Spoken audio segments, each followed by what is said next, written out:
বৃষ্টি থামার কিছুতেই নাম নিচ্ছে না। সেই সোজা রথ থেকে শুরু হয়েছে বৃষ্টি, উল্টো রথও চলে গেছে, তাও বৃষ্টি কিছুতেই থামছে না। কিন্তু বৃষ্টি হলে হবে কি, আমাদের খিচুড়ি খাওয়া কিন্তু একদিনও হয়নি।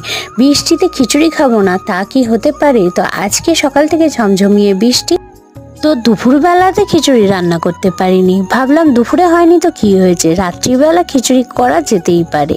রাত্রিবেলা খিচুড়ির সাথে সেরকম কিছু তরকারি করিনি, শুধু খিচুড়ি হলেও মন্দ না। কিন্তু শুধু খিচুড়ি তো খাওয়া যাবে না, তাই খিচুড়ির সাথে করে নিয়েছি ঝুড়ো ঝুড়ো আলু ভাজা।